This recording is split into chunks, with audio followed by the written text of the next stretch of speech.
आसमान में गरजते युद्धक विमान।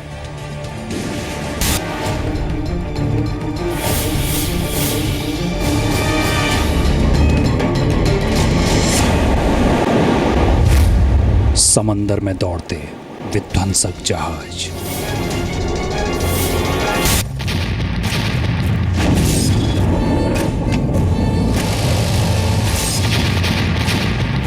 और जमीन पर आग उगलते विशाल टैंक।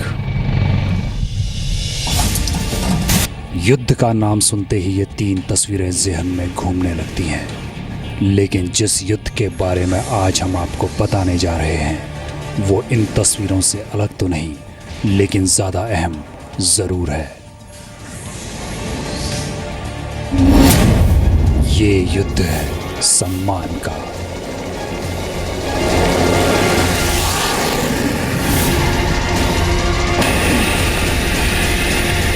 वो सम्मान जिसका पूरा हकदार है हिंदुस्तान। ये युद्ध है सुरक्षा का।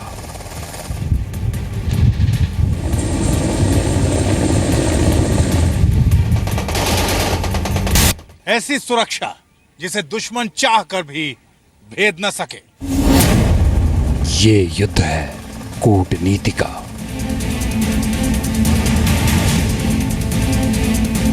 कूटनीति की ऐसी बिसात जहां भारत को कोई हरा ना सके।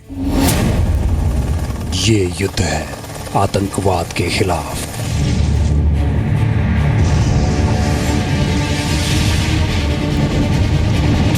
इस युद्ध में एक तरफ लोकतंत्र की दो सबसे मजबूत बुनियाद भारत और अमेरिका है कि जो भी मानवता में विश्वास करते हैं, दुनिया की उन सारी शक्तियों ने एकत्र आकर के आतंकवाद से मुकाबला करना होगा।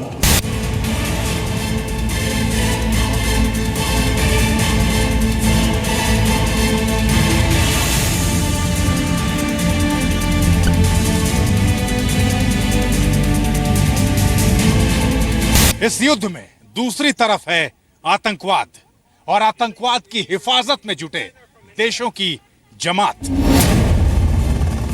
आतंकवाद के खिलाफ इस युद्ध की शुरुआत सही मायने में 7 जून को होगी, जब पीएम मोदी और बराक ओबामा व्हाइट हाउस में मिलेंगे।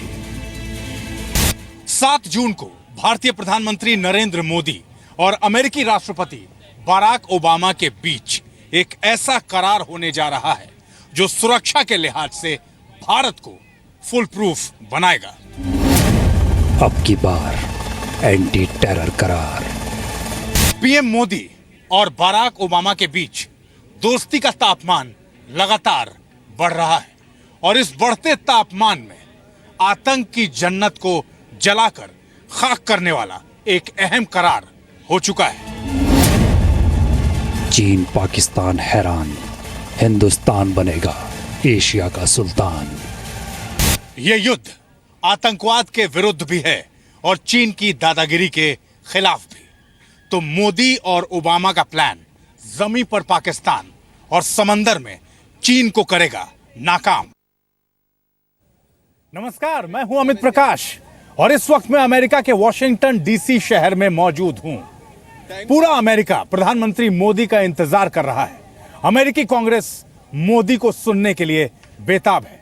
अमेरिकी राष्ट्रपति बराक ओबामा मोदी की राह देख रहे हैं। वॉशिंगटन के इसी व्हाइट हाउस में 7 जून को राष्ट्रपति बराक ओबामा और भारतीय प्रधानमंत्री नरेंद्र मोदी की मुलाकात होने जा रही है। इस मुलाकात को आप आतंकवाद और विस्तारवाद के खिलाफ अमेरिका और भारत का साझा युद्ध कह सकते हैं।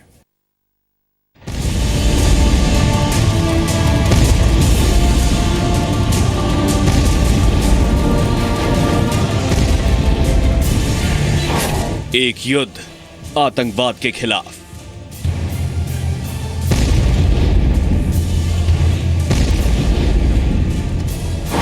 एक युद्ध विस्तारवाद के खिलाफ।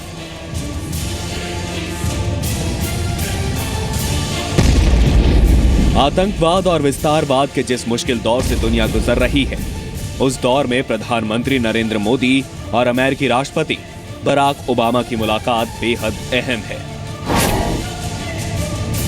7 जून को अमेरिका में मोदी ओबामा की मुलाकात में जिन 4 बड़े मुद्दों पर बात होगी, उनमें पहला है आतंकवाद, दूसरा है चीन का विस्तारवाद, तीसरा है सैन्य सहयोग और चौथा है पर्यावरण। विस्तारवाद पर मोदी ओबामा के बीच होने वाली बातचीत का ब्लूप्रिंट आपको आगे दिखाएंगे, लेकिन उससे पहले आतंकवाद के खिलाफ भारत अमेरिका के नए करार को जानिए। पीएम मोदी के अमेरिका पहुंचने से पहले ही भारत अमेरिका के बीच आतंकवाद के खिलाफ एक अहम समझौता हो चुका है।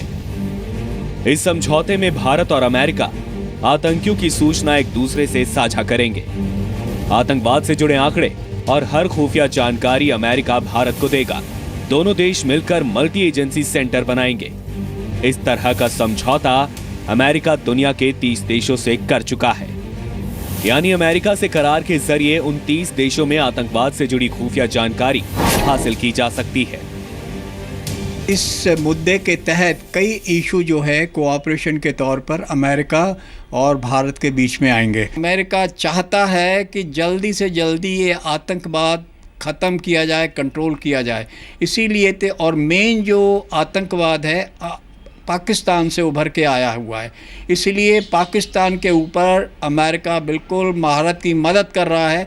इसीलिए मदद कर रहा है कि पाकिस्तान के नज़दीक भारत भी इसके हमले बहुत हो रहे हैं। दिल्ली में 2 जून को अमेरिकी राजदूत रिचर्ड वर्मा और गृह सचिव राजीव महर्षि ने आतंकवाद पर भारत अमेरिका के समझौते पर दस्तखत किए थे। इस समझौते का मतलब आप सीधे शब्दों में ऐसे समझ सकते हैं कि अगर कोई आतंकी भारत की पकड़ से बाहर है लेकिन अमेरिकी रडार में है, तो उसके बारे में आपको हर जानकारी अमेरिकी खुफिया एजेंसी FBI के जरिए मिलेगी। ऐसी सूचनाएं आतंकियों को शिकंजे में लेने में अहम भूमिका निभा सकती हैं। भारत अमेरिका के इस करार से सबसे ज्यादा परेशानी जिस देश को हुई है वो है पाकिस्तान। उसके अंदर जो सबसे बड़ी चीज होती है कि एक्सचेंज ऑफ इंफॉर्मेशन और एक्स्ट्राडिशन। अगर कोई भी आतंकवादी है और वो दूसरी कंट्रीज को भी जो अमेरिका के ऊपर दबाव डालकर वहां से भी एक्स्ट्राडिशन के लिए कर सकता है। अभी जैसे हमने अगर पाकिस्तान में जितने आतंकवादी हैं, लखवी है और दूसरे हैं, तो उनको भी वहां से उन्होंने डिक्लेयर किया हुआ है, पाकिस्तान ने इंटरनेशनल आतंकवादी किया हुआ है। और तो उन लोगों को हाफिज सईद है जैसे, उसके ऊपर उन्होंने 10 करोड़ का इनाम भी रखा हुआ है। लेकिन हमें कई बार ताजुब होता है कि वो फ्री घूमता रहता है। तो अभी अगर ऐसा करार होगा तो उनकी कुछ ऑब्लिगेशंस हो जाती हैं। आतंकवाद पर अमेरिका से इस तरह के समझौते की कोशिश कई सालों से चली आ रही थी, लेकिन प्रधानमंत्री नरेंद्र मोदी के प्रयास से भारत की कोशिश अंजाम तक पहुंच सकी। दरअसल मोदी और ओबामा की दमदार दोस्ती किसी से छिपी नहीं है। प्रधानमंत्री बनने के बाद से मोदी बराक ओबामा से 8 बार मिल चुके हैं। यानी 2 साल में मोदी और ओबामा की 8 बार मुलाकात हो चुकी है और अब 9वीं मुलाकात होने जा रही है। US Congress is obviously the temple of that democracy. So when the Prime Minister addresses the combined, the House and Senate from that particular podium, the message he would convey is that relations between the two largest democracies in the world need to strengthen, need to further diversify so that we are both fully equipped to handle the challenges of the 21st century. And I think this will be a message of partnership, of respect, of mutual respect, and of accommodating each other's concern. PM Modi 8 जून को पहली बार अमेरिकी कांग्रेस के दोनों सदनों की संयुक्त बैठक को संबोधित करेंगे। अमेरिकी कांग्रेस में भी मोदी आतंकवाद के खिलाफ एकजुट होकर लड़ने का नारा देंगे। We have passed from there to a time when the George Bush and Obama feel that India is the most vibrant modern democracy and a force for stability and peace. George Bush invited India to be members of the G20 and accepted it as to the nuclear club despite the fact that we were not or we refused to sign the non-proliferation treaty. India was made an exception. Today, the entire West, the entire world looks at India with great hope. बदलते दौर में भारत और America दोनों को एक दूसरे की जरूरत है और ये बात दोनों देश अच्छी तरह से जानते हैं। यही वजह है कि जब मोदी और ओबामा मिलेंगे तब बात ISIS से निपटने के तौर तरीकों पर भी होगी और पाकिस्तान की सरजमी से भारत के खिलाफ होने वाली आतंकी वारदातों पर भी एक्शन का दबाव बनाया जाएगा। हमारे पास कोई ऐसी इंफॉर्मेशन पहुंचती है, ऐसी सूचना पहुंचती है जो कि बहुत ही आवश्यक है अमेरिका के लिए जानना, वो हम अमेरिका को बताएंगे। और हम तो नहीं करते, लेकिन अमेरिका उस आतंकवादी के खिलाफ एक्शन ले सकता है, जैसे कि अमेरिका ने कई जगह लिया, उसामा बिन लादेन समेत। मोदी ओबामा मुलाकात में भारत को सैन्य सुरक्षा के लिहाज से अत्याधुनिक बनाने के लिए अमेरिकी मदद का भी करार हो सकता है। वैसे भी आज की तारीख में अमेरिका भारत को सबसे ज्यादा हथियार देने वाला देश बन चुका है। कुल हथियार खरीद का 14% हथियार भारत अमेरिका से खरीदता है। एक रिपोर्ट के मुताबिक साल 2009 से 2013 के बीच भारत ने कुल $14 बिलियन के हथियार खरीदे। इनमें से अमेरिका से $5 बिलियन, जबकि रूस से करीब $4 बिलियन के हथियार थे। भारत को अमेरिका ने बोइंग C-17A से लेकर 10 C-17 ग्लोब मास्टर 3 जैसे हाईटेक एयरक्राफ्ट दिए हैं। भारत अमेरिका में 22 अपाचे युद्धक हेलीकॉप्टर और 15 चिनूक चॉपर्स का करार भी हो चुका है। प्रधानमंत्री नरेंद्र मोदी की रणनीति साफ है, आतंकवाद के खिलाफ एकजुटता और पाकिस्तान को बेनकाब करना। भारत ने सालों से यूनाइटेड नेशन से आग्रह किया है कि आप एक रिजोल्यूशन पारित कीजिए जिसमें डिफाइन कीजिए कौन आतंकवादी है, कौन आतंकवादी देश है, कौन आतंकवादियों को मदद करते हैं, कौन आतंकवादियों का समर्थन करते हैं, कौन सी बातें हैं जो आतंकवाद को बढ़ावा देती है। एक बात ब्लैक एंड व्हाइट में आ जाएगा तो लोग उसे जुड़ने से डरना शुरू कर जाएंगे, हटने का प्रयास। पीएम मोदी ओबामा के सामने अमेरिकी विदेश मंत्रालय की उस रिपोर्ट का भी जिक्र करेंगे जिसमें कहा गया है भारत में हमलों के जिम्मेदार लश्कर और जैश जैसे आतंकी संगठन पर पाकिस्तान ने ठोस कार्रवाई नहीं की।